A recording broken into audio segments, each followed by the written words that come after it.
Paz y bien en este jueves. Continuamos con nuestra lectura, que sea en la presencia del Espíritu Santo que nos habita, está en nuestro corazón, en nuestra mente, para que en ese encuentro personal con nosotros mismos vayamos al encuentro personal con nuestro Jesús, a contarle, a hablarle, a escribirle de eso que nos habla esta lectura que vamos a hacer. Y recuerden que les dejo la foto de lo que vamos leyendo. Avanzaremos un poquito más porque estos párrafos que vamos a compartir tienen el mismo tema, la misma idea central. Entonces, para abordarla de una vez y profundizar en nuestra oración.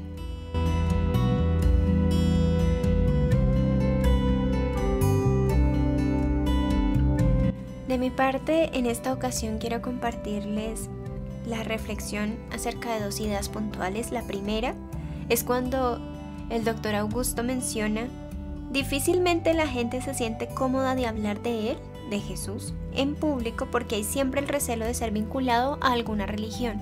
Y esto sucede también con ese deseo e impulso que sentimos los cristianos, los creyentes, cuando la otra persona no cree de la misma manera, cuando su experiencia de Dios es diferente, cuando nos habla de todo un pensamiento distinto que no está de acuerdo a cómo nosotros vamos viviendo nuestra fe y nuestra espiritualidad.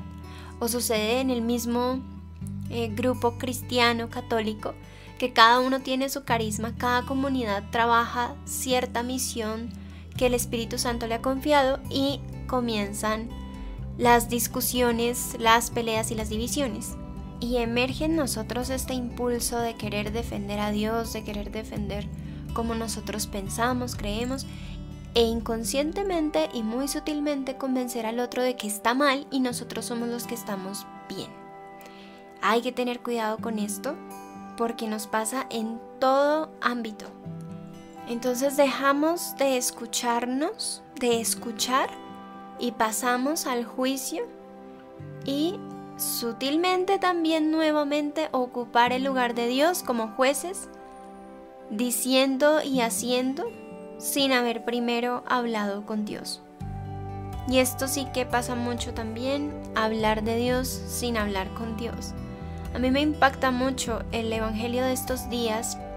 Creo que antier hablaba de Jesús que se retiró en la madrugada a un lugar solitario a orar antes de irse a otros pueblos y después de haber atendido, curado y sacado muchos demonios.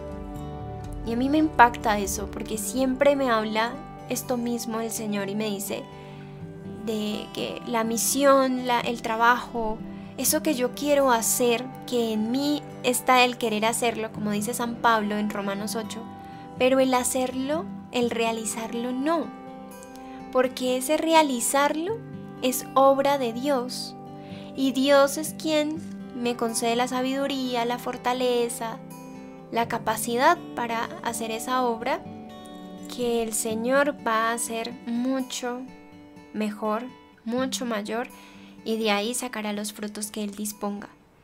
Entonces hay que respetar, pero yo no puedo respetar al otro si primero no he entendido que yo mismo tengo derecho a mis dudas, tengo derecho a mis preguntas, tengo derecho a vivir mi proceso con Dios en esas decisiones que yo pueda hacer. Si son guiadas por el Señor, lo viviré en Él y con Él, pero si no, aun cuando yo no quiera relacionarme con Dios, Dios siempre va a estar ahí, siempre va a estar actuando.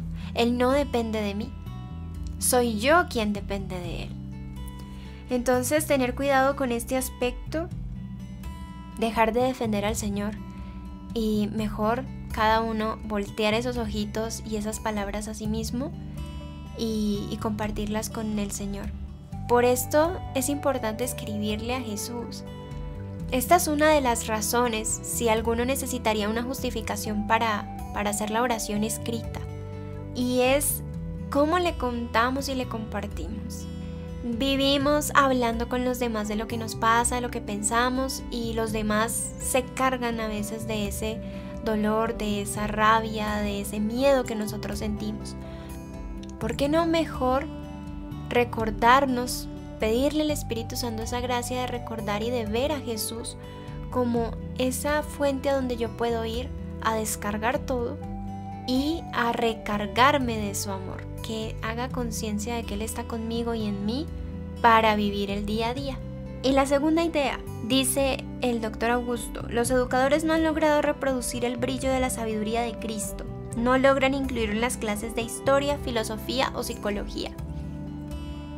Esto lo dijo él hace muchos años cuando publicó este libro y hoy en día creo que también aplica.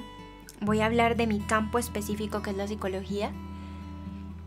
Se ha abierto cada vez más el enfoque espiritual, ya lo llaman acompañamiento psicoespiritual. También está la psicología transpersonal, que retoma todos los elementos de las religiones para acompañar a una persona, también reconociendo esa dimensión que hace parte del interior de cada uno de nosotros. Sin embargo, hay una dificultad, y es considerar al Señor como auxiliar y no como el dueño, el jefe, el creador, nuestro Padre, el que hace la obra. Y esto se los digo con conocimiento de causa, porque me pasó.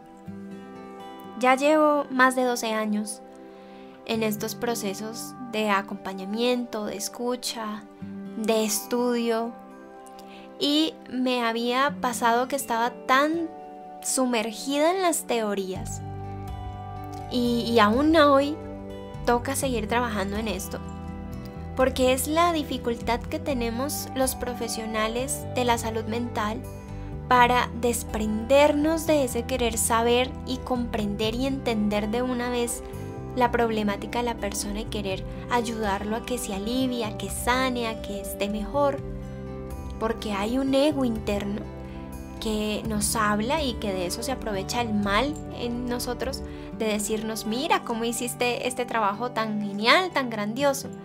Y eso opaca la capacidad de dejar al Señor actuar, de primero contar con Él, de primero presentarle a los pacientes, de primero hablar con Él de las situaciones que viven los pacientes y de sentir ese descanso de que soy instrumento del Señor. No soy quien va a determinar la vida de la persona. Es un trabajo en equipo. Los pacientes, las personas que acompañamos, también toman decisiones. Deciden si abrir el corazón para esa transformación, deciden si vivirla con Dios o simplemente no. Y eso también hay que respetarlo.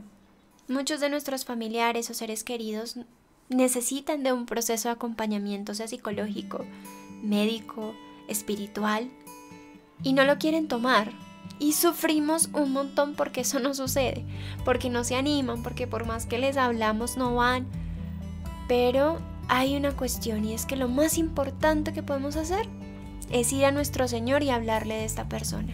Entonces la forma en la que quisiera que compartiéramos esta reflexión y que la pasáramos a la vida y a la práctica es que en esta carta que le escribimos a Jesús contándole lo que hoy esta lectura ha suscitado en cada uno de nosotros, también le hablemos de las personas que sabemos que quisieran, que necesitan o que no quieren dejarse acompañar, sea por el profesional que sea que necesiten.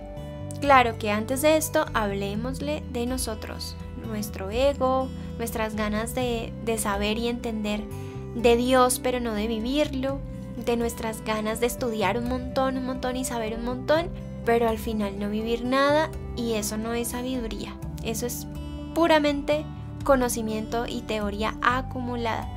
Por eso luego nos cuesta tanto la experiencia con nosotros mismos, con los demás y por supuesto con Dios. Compártanme en los comentarios cuáles han sido también sus reflexiones acerca de este tema.